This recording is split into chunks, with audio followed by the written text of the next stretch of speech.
오늘 우리에게 주시는 하나님의 말씀은 신약 성경 누가복음 1장 5절로 17절까지의 말씀입니다. 누가복음 1장 5절로 17절까지의 말씀 이제 받들어 읽겠습니다. 11절부터는 같이 읽어주세요. 유대왕 헤롯 때에 아비야 반열에 제사장 한 사람이 있었으니 이름은 사가랴요 그의 아내는 아론의 자손이니 이름은 엘리사벳이라. 이 두 사람이 하나님 앞에 의인이니 주의 모든 계명과 규례대로 흠이 없이 행하더라. 엘리사벳이 잉태를 못하므로 그들에게 자식이 없고 두 사람의 나이가 많더라. 마침 사가랴가 그 반열의 차례대로 하나님 앞에서 제사장의 직무를 행할세 제사장의 전례를 따라 제비를 뽑아 주의 성전에 들어가 분향하고 모든 백성은 그 분향하는 시간에 밖에서 기도하더니 같이요. 주의 사자가 그에게 나타나 향단 우편에 선지라. 사가랴가 보고 놀라며 무서워하니 천사가 그에게 이르되 사가랴여 무서워하지 말라. 너의 간과함이 들린지라. 내 아내 엘리사벳이 내게 아들을 낳아 주리니 그 이름을 요한이라 하라. 너도 기뻐하고 즐거워할 것이요 많은 사람도 그의 태어남을 기뻐하리니 이는 그가 주 앞에 큰 자가 되며 포도주나 독한 술을 마시지 아니하며 모태로부터 성령의 충만함을 받아 이스라엘 자손을 주 곧 그들의 하나님께로 많이 돌아오게 하겠습니다.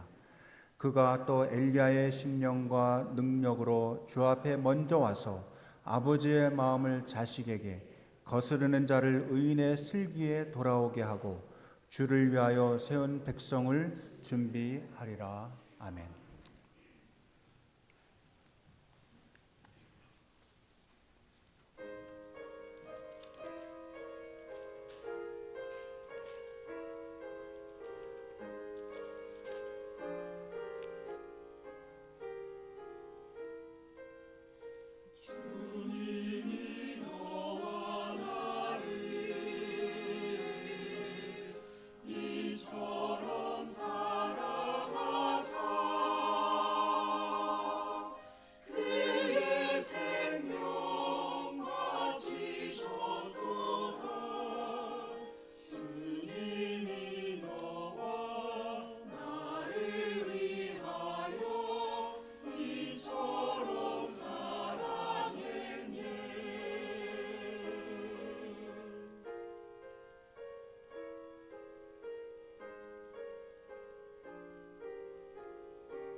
아멘.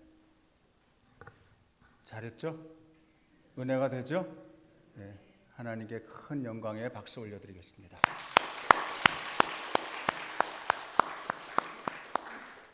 자주 안 하지만 옆에 계신 분들에게 오늘 참 잘 오셨어요. 은혜 많이 받읍시다. 그렇게 한번 같이 인사하시겠습니다.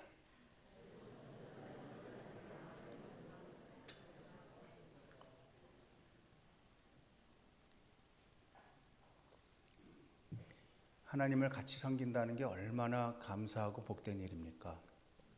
만약에 우리 옆에 아무도 안 앉아 있다고 생각해 보세요. 예배 드리려고 왔는데 옆에 아무도 없어요. 그냥 예배당이 썰렁해요. 그러면 예배 드릴 그런 기분이 안 나죠.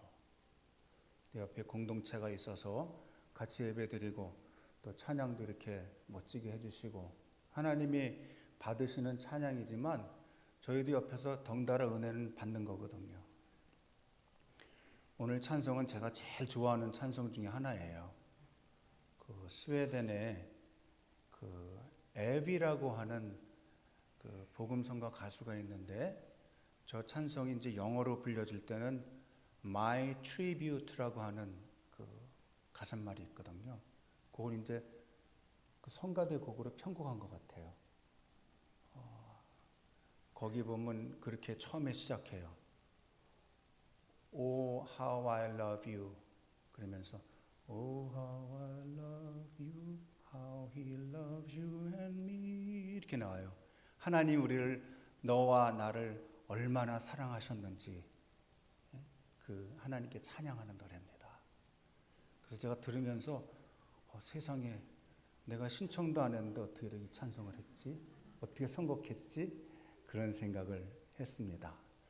하나님을 사랑하고 경외하는 사람들 간에는 언어나 문화나 또 나이나 또 남녀나 인종이나 이런 걸 초월해서 이렇게 일정 부분 같이 좋아하는 공동의 최애 찬양이 있는 것 같아요. 최고로 애정하는, 사랑하는 찬양. 그 중에 하나가 오늘 찬양인 것 같아요.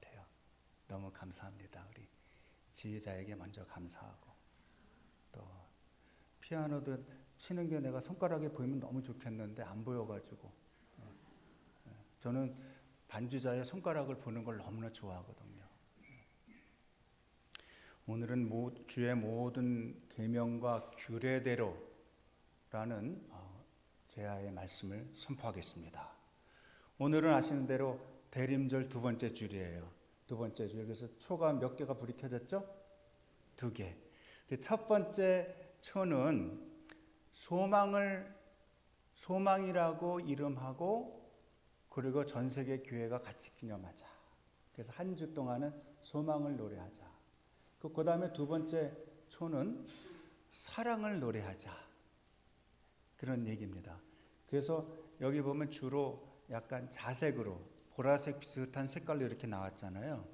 그리고 요 대림절에는 목사도 요 보라색 요 후드를 해요. 그 옆에 드림천도 보라색으로 했잖아요. 이쁘라고 한 것도 있지만 더 중요한 건 뭐냐 하면 요 기간에는 한 달 동안 예수님의 오심을 준비하면서 참회합시다 그런 의미예요. 요 보라색은 참회를 의미합니다. 그래서 이제 예수님의 부활절 전에 우리가 보통 그 패스오버라고 그래가지고 6월절 승한절을 지키잖아요. 그때 색깔도 보라색이에요. 그러다가 이제 보십시오. 제가 크리스마스 성탄절에는 요거를 싹 바꿔서 무슨 색으로 후드를 하게 될지 기대해 보세요. 그것도 재미나요. 왜냐하면 그거는 김도열 목사 혼자서 하는 게 아니고 전 세계의 교회가, 그리스도를 믿는 교회가 이 사제들은 다 똑같이 색깔을 하게끔 약속을 한 겁니다. 그래서 이런 거 하는 게 중요해요. 아니 개신교는 다 나눠져 있잖아요. 개교회주의잖아요. 교단이 있기는 있지만 다 따로따로 놀아요. 그러니까 힘이 합쳐지지도 않아. 정말 중요한 일을 할 때는 예를 들어서 이런 일을 하면 안 됩니다. 이런 일을 꼭 해야 됩니다. 그 아주 중요한 우리 전 세계에 우리 인류가 생존하게 될지 멸망하게 될지 모르는 아주 중요한 지금 기로에 서 있는데 그 중요한 두 이슈가 뭐냐 하면 하나는 기후변화예요. 지금 벌써 세상이 난리잖아요. 겨울인데도 지금 막 엘니뇨 현상으로 막 더워지고 있잖아요. 그래서 설교하면서 땀을 얼마나 흘리는지 몰라요. 이상한 거죠. 그리고 저 다른 동네에서는 또 막 홍수가 막 나고, 예?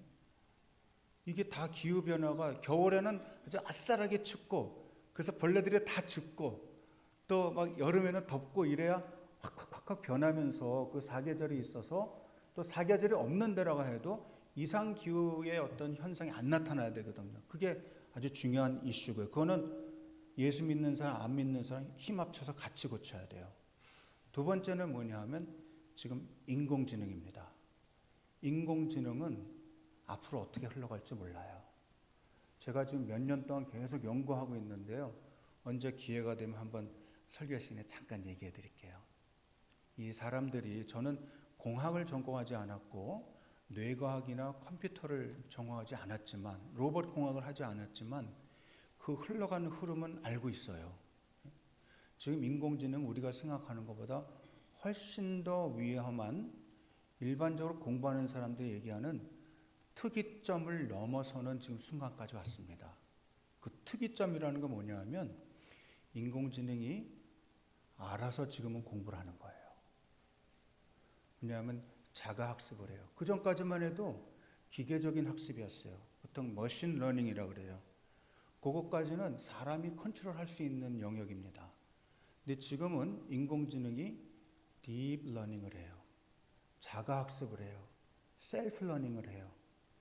그래서 이 특이점이 더 넘어가잖아요.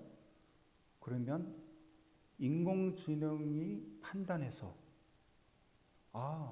이런 일을 하는 사람은 없애는 게 인류 공영에 이바지하는 거다. 그럼 싹 없앨 수도 있어요. 거기까지 안 나가기를 원하지만 그동안 지금 뭐 메타랄지 또 마이크로소프트랄지, 메타는 옛날에 페이스북 하는 그 저커버그의 얘기입니다. 그런 큰 회사에서 일하는 인공지능 개발자 중에 여기까지는 경계선이고 요거 넘었으면 인류에게 해악이 옵니다라고 경고하던 윤리적인 공학자들이 있어요. 윤리의 경계를 말해주는. 그 사람들이 회사에서 다 쫓겨났어요. 왜? 돈이 되는 일에 방해하지 말라는 거예요. 우리 회사가 경쟁력을 잃어버리는 일에 그거에 반대하지 말라는 거예요. 그래서 그 윤리를 얘기하는 거의 회사의 창업주 같은 사람들, 같이 일하던 사람들이 대부분 회사 이사회에 의하여 다 파면당했습니다. 그 얘기는 뭐예요? 지금 갈 때까지 잘못하면 간다는 거예요. 그래서 이 기후변화와 인공지능의 얘기는 우리가 무시할 수 없는 거예요. 하나님이 알아서 해주시겠지. 하나님께서 알아서 해주지 않습니다. 사람에게 맡겨주신 영역이에요. 우리가 지혜롭게 판단을 해야 됩니다. 지금 어르신들은 이런 세상이 지금 오고 있는 것도 어떤 경우에는 공부 안 하면 모를 수 있어요. 그런 게 오겠어? 그냥 걱정이지. 그렇게 생각할 수 있지만 그렇지가 않은 겁니다. 오늘 말씀은 대림절에 아주 중요한, 예수님이 이제 태어나시기 전에 이제 성령으로 잉태하시잖아요. 그 전에 6개월 전에 잉태하게 되는 그 사람에 대한 이야기인데, 그 사람에 대한 이야기를 하려면 그의 부모에 대한 얘기를 해야 돼요. 그래서 오늘은 사가랴와 엘리사벳 얘기입니다. 따라해보세요. 사가랴, 엘리사벳. 예. 이 두 사람에 대한 얘기인데, 그게 뭐냐 하면 이미 오셔서 초림하신 예수님에 대한 우리가 믿음을 가지고 있잖아요. 그리고 아직 오시지 않았지만 언젠가 그게 1년 후가 될지 10년 후가 될지 또 1000년 후가 될지 모르지만 언젠가 재림하실 예수님. 그 긴장사에서 우리가 살고 있잖아요. 세 번째 예수님의 오심에 대해서 우리가 꼭 기억해야 될 건 뭐냐면 예수님은 우리의 삶에 오셔야 된다는 거예요. 그래서 지난주에도 말씀드렸죠. 우리가 기대하고 앙망해야 된다. 그래서 예수님 우리 삶에 오시도록 우리가 청소도 하고 또 이 소재를 다 해야 되는 거예요. 맞을 준비를 해야 되는 거예요. 근데 그 중에서 역사상 정말 있었던, 자기 자신은 우리처럼 큰 그림을 가지고 있지도 않았는데 믿음으로 살았던 한 부부에 대하여 다뤄봄으로써 우리가 지금 대림절 두 번째 주간은 어떻게 지내야 될까? 이 주간에 대한 이야기를 하는 것이 쉽지는 않지만 그래도 한번 해보려고 그럽니다. 어떤 노인이 자기 정원에서 과실나무를 심고 있었어요. 근데 한참 있어야 열리는 과실나무인가 봐요. 근데 그때 그것을 지나던 한 나그네가 노인에게 여쭤봤습니다. 어르신, 언제쯤 그 나무의 열매가 열릴 것으로 예상하십니까? 그랬더니 한 70년쯤? 그러니까 그 나그네가 그렇다면 어르신이 돌아가시고 난 다음에 열릴지도 모르는데 지금 뭐 하시려고 그렇게 애써서 땅을 파고 물을 주고 그렇게 하십니까? 그랬더니 그 노인이 뭐라고 말씀하시냐면, 아니요, 그때까지 제가 살 수는 없겠지만 그래도 그런 거 아닙니다.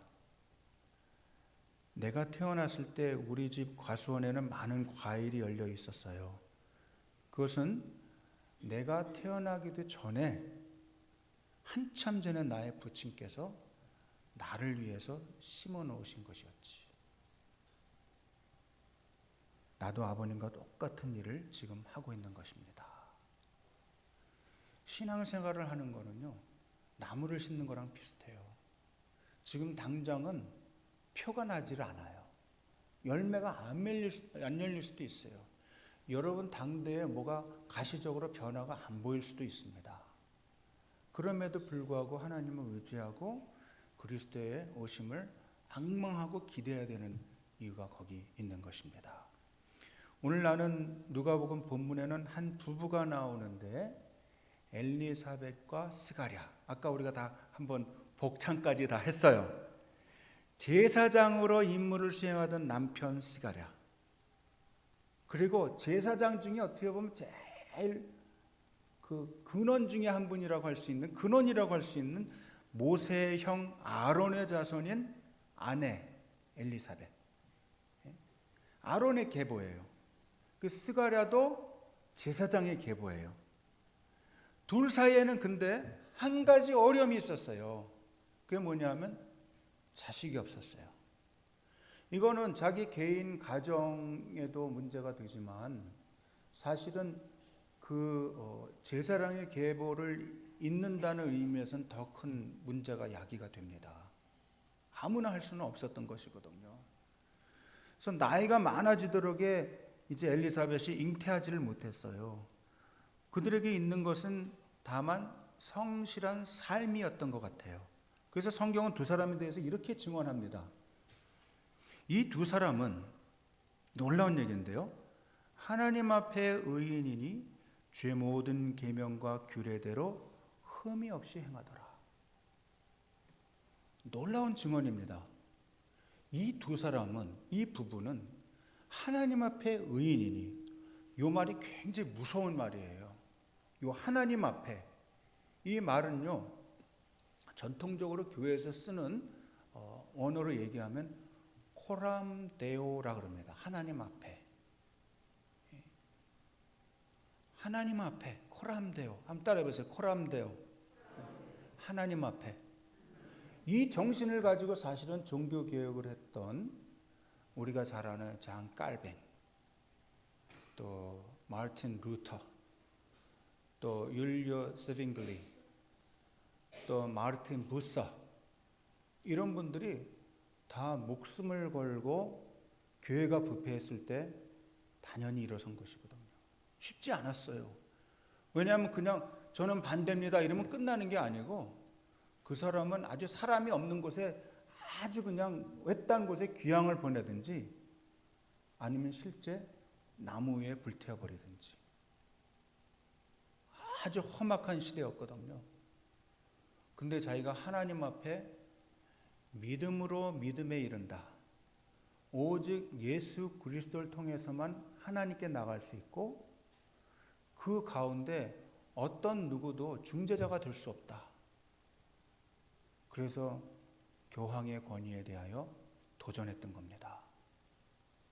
아무리 훌륭한 교회 지도자라고 해도 하나님께 나아가는 예수 그리스도 우리의 유일한 중보자이신, 또 우리를 위해서 희생하신 구세주 메시아 예수님을 대신할 어떤 사람도 없다. 그거를 공표한 거예요. 쉽지 않은 일이었습니다.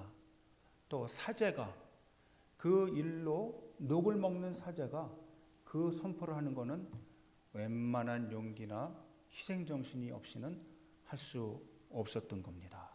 그게 바로 16세기 교회의 지도자들이 했던 일이었습니다. 하나님 앞에 이 부부는, 사게라와 엘리사벳은요, 하나님 앞에 의인이었더라. 그리고 모든 규례대로, 모든 계명과 규례대로 흠이 없이 행하였다.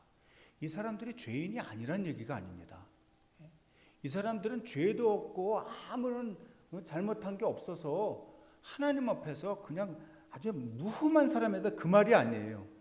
자기의 행위에 있어서, 마음의 동기에 있어서 하나님 앞에 죄송한 마음을 가지고 저는 죄인입니다 고백하지만, 그럼에도 불구하고 모든 계명과 주의 규례를 지키려고 최선을 다했다, 이 말이에요.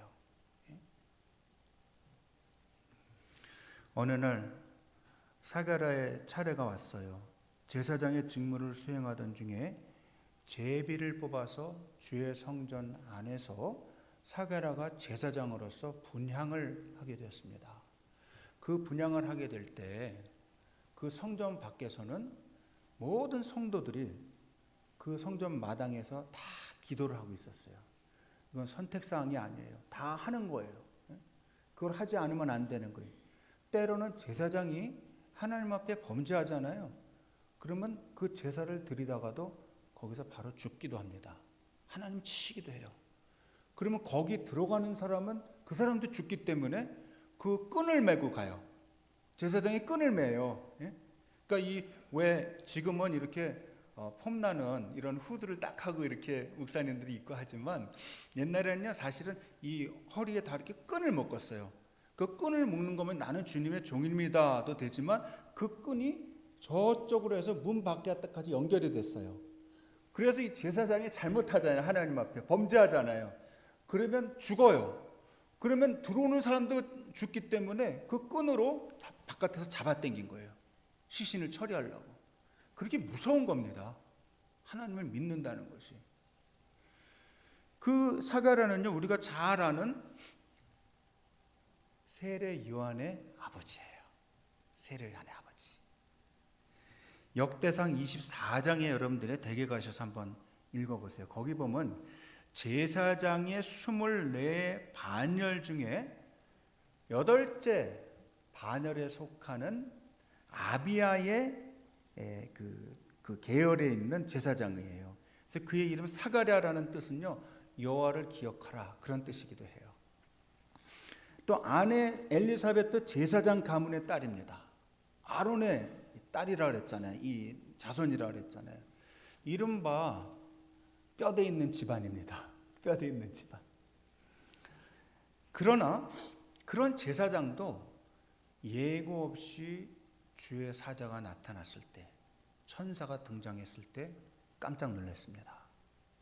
그래서 말씀해 보면 놀라며 무서워했다, 그렇게 나와요. 놀라며 무서워했다. 지금 요때쯤 되면 약간 피곤하죠? 의자에서 바로 앉아보세요. 그 저를 떨어져라고 쳐다보세요. 왜냐하면 그 졸리려고 그러는 거를 허용하면 깊은 잠에 들어갔다가 헌금할 때 일어나요. 저도 경험이 많습니다. 주 앞에서 자는 것도 괜찮아요. 피곤하니까. 근데 저는 놀라고 무서워했던 사가랴를 보면서 한편으로는 좀 뭐라 그럴까요? 마음이 놓이기도 하고 귀엽기도 하고, 또 이 사람도 나랑 같은 편이구나, 그런 생각도 했어요. 그게 뭐냐 하면 제사장의 반열에 있던 사람이고 자기 아내도 제사장의 자손이고, 그야말로 차례가 돼서 제비를 뽑으면 들어가서 이렇게 분향도 하고, 이러니 얼마나 종교적인 전통이 익숙한 사람이겠어요. 예? 여러분 중에도, 여러분 지금 목사님 저는 3대째 크리스찬이에요, 4대째, 5대째, 6대째 크리스찬이에요, 그런 사람도 있죠. 예. 저도 우리 할아버지가 크리스찬이었고 장로였으니까, 또 우리 아버지도 장로였고, 그러니까 어떻게 돼요? 할아버지, 아버지 저니까 저는 3대째 크리스찬이에요.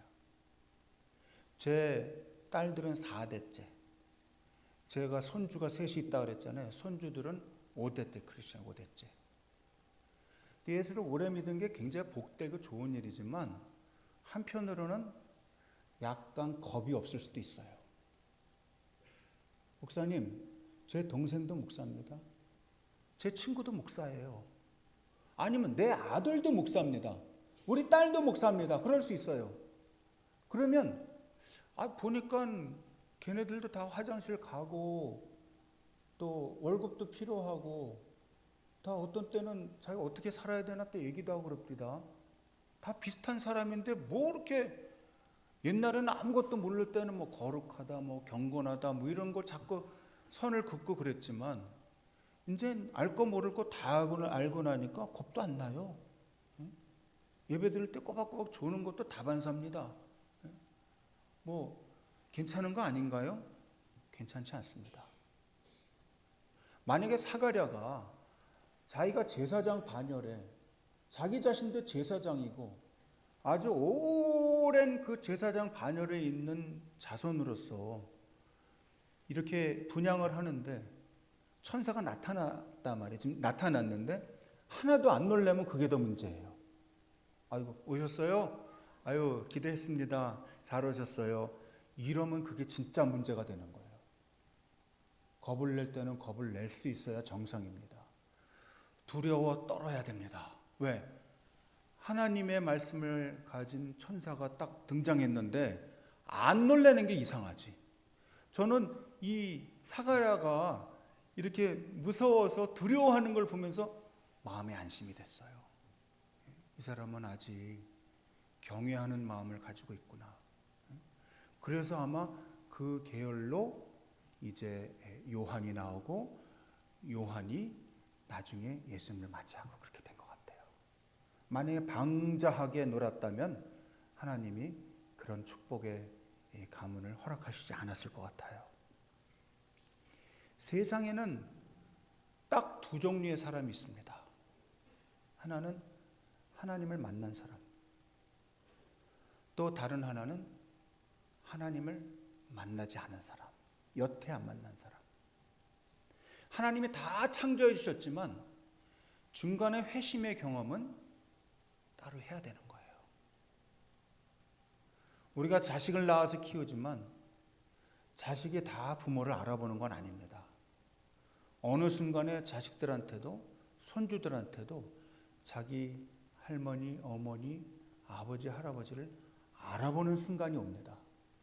여태까지는 몰랐는데 정말 진심으로 감사합니다.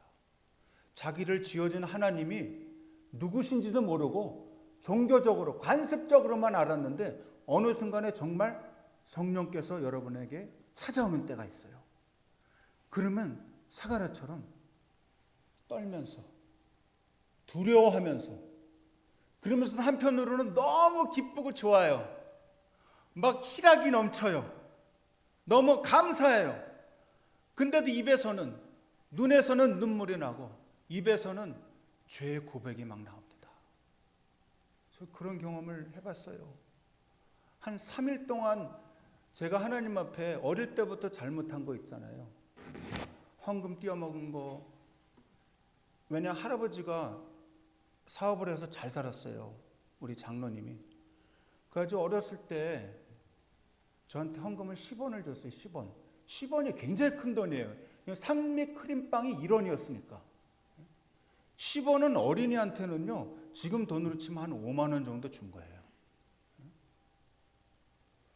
근데 이렇게 교회를 가는 길에, 제가 어렸을 때 연동교회를 다녔거든요. 저 효재동에.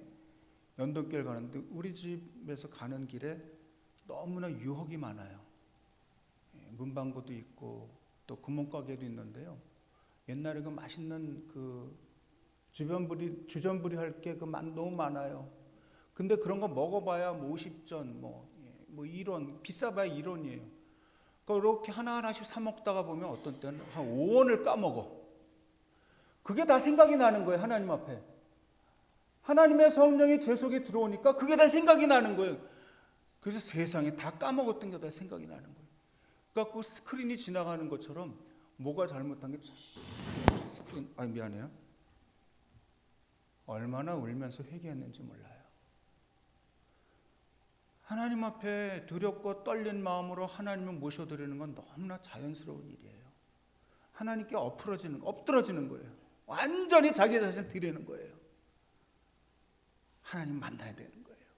하나님 만나기를 혹시 목사님 난 그런 경험이 여태 없어요. 그냥 교회는 열심히 다녔지만 그냥 마음으로 그냥 믿는 거지 뭐 이렇게 드라마틱한 경험이 없습니다. 그래도 잘 믿는 사람이면 훌륭한 사람이에요. 안 그럴 수도 있어요. 습관적인 크리스찬일 수도 있어요. 진정한 회심의 경험을 하실 수 있기를 바랍니다. 천사가 그에게 이르되 사가랴야 무서워하지 말라. 너의 간구함이 들린지라. 네 아내 엘리사벳이 네게 아들을 낳아주리니 그 이름을 요한이라 하라. 근데 사가랴가 그걸 안 믿어져요. 제사장 일을 한 번에 짝짝 믿어지는 게 아니에요. 그래서 속으로 제가 이렇게 나이가 많고 우리 아내가 이렇게 벌써 나이가 많은데 우리 식으로 말하면 경수가 끊어졌는데 이런 말이에요. 어떻게 아기를 가질 수 있습니까? 그 말이에요. 안 믿어.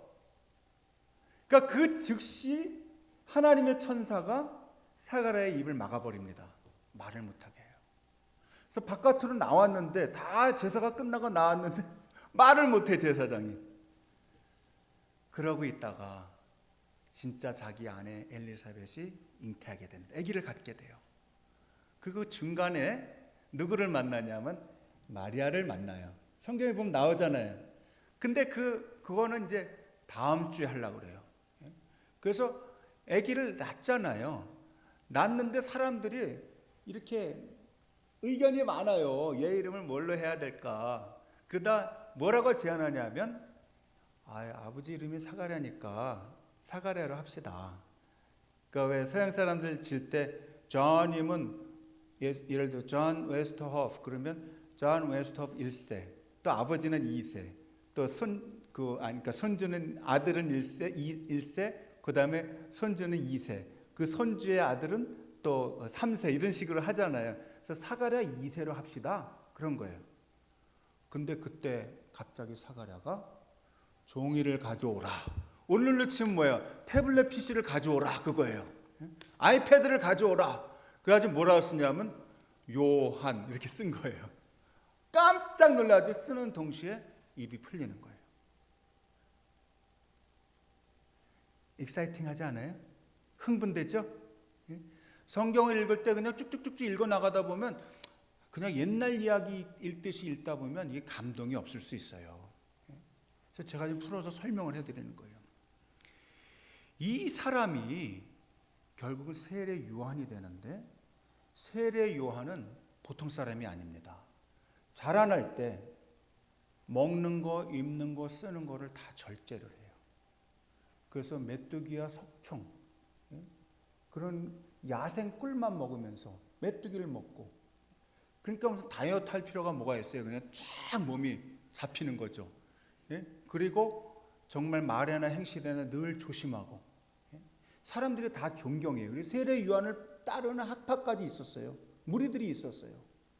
그러다가 그가 이제 30살 6개월쯤 됐을 때 이제 갓 30살이 되신 예수님이 세례 요한 앞에 옵니다. 많은 사람들이 물로 요한에게 세례를 받기 위해서 오는 거예요. 그 중에 예수님은 우리가 생각할 때는 하나님의 아들인데 왜 사람의 아들에게 세례를 받아 이렇게 생각할 수 있잖아요.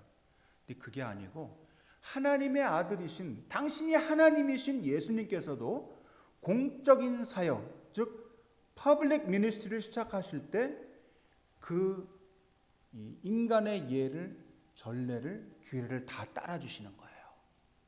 그래서 와서 물에서 세례 요한에게 세례를 받습니다. 그때 어떻게 돼요? 우리가 아는 대로 하늘문이 열리고 하늘이 열리고 하늘에서 성령이 비둘기같이 임하시더라. 그게 뭐예요? 왕의 대관식이에요. 대관식. 하나님의 아들 예수께서 공사역을 시작하시면서 그야말로 의인이요 규례를 지키고 계명을 지켰던, 온전하게 지켰던 사가랴와 엘리사벳의 자녀인 아들인 요한에게, 요한이 만약에 막 흠도 있고 막 자기 마음대로 살았고 막 이것저것 막 욕심이 많고 막 이런 부모 밑에서 태어나가지고 자기 자신도 배운 게 아무것도 없고 이러면 어떻게 그 일을 하겠어요? 그러나 요한은 예수님께 세례를 주어도 가할 만큼, 괜찮을 만큼 그런 부모 밑에서 신앙의 선한 영향력을 받고 태어나서 자라난 하나님의 사람이었습니다. 너무너무 감사하지 않아요? 이 말씀을 읽을 때. 그래서 예수님이 나중에 세례 요한에 대해서 뭐라고까지 평을 하시냐면, 사람이 낳은 자 중에 세례 요한보다 큰 사람이 없다 그래요. 너무너무 극찬이시죠. 그만큼 정말 올바르게 살았던 하나님의 일꾼이었다라고 우리가 예수님의 증언을 통해서도 알 수 있는 것이죠. 결국 요한은 말씀에 보면 그대로 나와 있어요. 엘리야의 심령과 능력으로 주 앞에 먼저 와서 아버지의 마음을 자식에게, 또 거스르는 자를 의인의 슬기에 돌아오게 하고 주를 위하여 세운 백성을 준비하게 하는 일을 맡는 거예요. 오늘 대림절 두 번째 주에 아주 합당한 말씀이라고 저는 판단을 했어요. 그래서 이 말씀을 묵상하고 이 말씀을 가지고 설교한 목사님들이 설교를 많이 들었어요. 많이 듣고 다 참고를 했어요. 아, 이 목사님은 말씀을 이렇게 해석하는구나. 이 말씀이 이렇게 보시는구나. 또 주석에 보면 이렇게 나오는구나. 아, 거기 나오는 아비야의 그 제사장의 반열에 있는 게 24반열 중에 8째 반열이구나. 그런 걸 다 공부를 하게 되는 거죠. 여러분, 사가랴와 엘리사벳은 우리처럼 신앙생활에 큰 그림이 다 없었던 사람들입니다. 우리는 지금 창세기에서부터 이 요한계시록까지 어떻게 보면 창조 처음 시작부터 마지막 종말까지의 전체 스토리를 다 가지고 있잖아요. 아마 세례 요한이나 또 사가랴냐 또 엘리사벳은 우리한테 그럴 거예요. 아유, 성도님에 비하면 우리는 너무나 아는 게 없었죠. 우리는 전체 그림을 몰랐잖아요. 막 그냥 애타게 조바심을 가지고 축구 경기를 보는 거랑 비슷하답니다. 여러분, 제가 손흥민이나 또 이강인이나 이런 사람들 정말 훌륭하다고 생각하고, 제가 얼마 전에는 실제 수원 그 축구 경기장에 가서 수원이랑 저 대구의 팀이 하는 걸 직접 가서 보기도 했어요. 그 정도면 되게 좋아하는 거죠. 축구 좋아하는 거랑 텔레비로 보는 거랑은 다른 거예요. 직접 현장에 가는 거랑은. 위에 가서 보면 전체 이 사람들이 어떻게 움직이는지 이게 보여요. 감독의 시각으로 볼 수 있어요.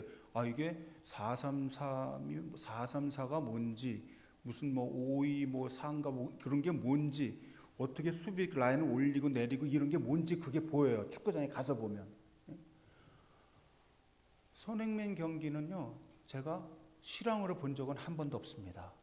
아니, 영국 프리미어 게임을 보려면 거의 일상생활을 못해요. 일을 안 해야 돼. 거의 제가 백수일 때만, 은퇴한 다음엔 할 수 있는 일이에요. 그래서 거의 그건 못 보고 손흥민이 이긴 게임을 주로 봅니다. 진 게임은 보고 싶지도 않아요. 이긴 게임을 어떻게 보냐면 최근에 한 것 중에도, 최근에 또 손흥민 토트넘이 졌지만 그 전에 손흥민이 한 골 넣고 열심히 수비까지, 공격수가 왜 수비까지 가담하다가 자기 몸에 맞고 들어간 자살골까지 먹어요. 그 다음에는 또 다른 선수가 넣을 수 있도록 어시스트도 한 거예요. 그러니까 세 골이 들어간 거에 다 관여한 거예요. 하나는 약간 부정적으로 관여했지만 두 개는 긍정적으로. 그렇지만 한 5분에서 8분짜리 딱 요약한 거를 볼 때 저는 너무 조바심은 안 갖고 봐요. 왜요? 이긴 거 아니까. 여러분, 지금 크리스찬들은요, 어떻게 보면 너무너무 행복한 거예요. 예수님이 이제 재림하시잖아요. 이미 이겨놓은 게임을 새하늘과 새 땅을 창조하시고 우리 이렇게 살게 하실 거예요. 그걸 다 아는데 뭘 꿀탕할 게 있어요. 구약에서부터 신약 끝까지 다 하나님의 약속과 모든 계명과 규례들 이미 우리는 다 알고 있어요. 하나님 뭐까지 예상을 해놓으셨냐면, 근데 사는 게 쉽지는 않을 거다. 중간중간에 질병도 있고 사고도 있고 어려움도 있고 때로는 너희랑 같이 사는 식구 중에 너랑 왼수 될 사람도 있다. 그런 것까지 다 이미 예상해 놓으셨어요. 근데 뭐 끌탕을 해도 죽을 때까지 끌탕할 이유가 뭐가 있어요? 중간에 잠깐 마음고생을 해도 아이고 다 이겨놓은 게임인데 뭐, 그러면서 믿음으로 이겨낼 수 있기를 바랍니다. 적어도 사게라와 엘리사벳보다는 더 큰 그림을 가지고 있는 거예요. 그러니 하나님 앞에 그 마음을 가지고 처음과 끝을 아는데 뭐 믿음으로 살아야지. 근데 그 믿음이 중요한 겁니다. 따라해보세요. 예수님께 정초한, 예수님께 뿌리를 내린 그 말이에요. 예수님께 정초한 믿음을 갖자. 그거면 다 끝나는 겁니다. 그래서 우리가 지금 대림절도 지키는 거고 또 셋째 주 지키고 넷째 주 지킨 다음에 성탄절에는 예수님을, 아기 예수님 진짜 맞이하는 거예요. 다시 기념하는 거예요. 축복하는 거예요. 축하하는 거예요. 이제 말씀을 마쳐야 하겠습니다. 사가랴와 엘리사벳이 지켰다는 모든 계명의 핵심은 뭡니까? 하나님을 사랑하고 내 이웃을 내 몸처럼 사랑하라 하는 그게 모든 계명의 핵심이에요. 그 다음에 나오는 이를 지키기 위해서 주님의 몸인 공동체가 있고 이 교회가 있고 또 성경대로 하나님 앞에서 경건하게 사는 것, 할 일은 하고 하지 않아야 될 일은 안 하고, 이게 규례를 지키는 거예요. 뭐가 복잡한 게 없습니다. 하나님이 싫어하실 것 같은 건 안 하고 하나님이 좋아하실 것 같은 거는 애를 써서 하고, 그래서 우리에게 맡겨주신 우리의 건강, 또 우리에게 주신 이 물질, 또 시간, 재능, 이런 거를 하나님의 일을 위하여 자꾸 더 드리는 거예요. 청지기로서 내 게 아니라고 고백하는 거예요. 이건 제 게 아닌데요. 하나님께 드려야죠. 당연하게 생각하고 드리는 것, 그 삶을 사는 것, 그게 규례를 지키는 겁니다. 이 두 가지를 잘 지켜서 사람들 앞에서 의인이었다, 하나님 앞에서 의인이었다라고 고백하는, 또 증언하는, 주변 사람들의 증언이 우리의 삶을 볼 때 사람들이 해준다면 그걸로 모든 게 끝나는 겁니다. 이제 진정 대림절 우리 주님의 오심을 실존적으로 체험하면서 정말 연습하고 우리 마음에 주님을 모셔드리는 거룩하고 또 즐겁고 행복한 우리 성도들이 되시기를 축원합니다. 기도하겠습니다. 하나님 감사드립니다. 오늘도 주신 말씀으로 인하여 감사드립니다. 연약하고 또 때로 결심이 약하고 또 나쁜 습관을 쓸데없이 반복하는 부족한 저희들이지만 하나님께서 성령으로 저희들에게 임재해 주시고 우리를 만나 주시고 날마다 견책하여 주셔서 하나님이 기뻐하시는 삶을 살게 하시고 무엇보다 사가랴처럼 주의 모든 계명과 규례대로 살아나가는 저희들 되게 도와주옵소서. 예수님의 이름으로 기도드립니다. 아멘.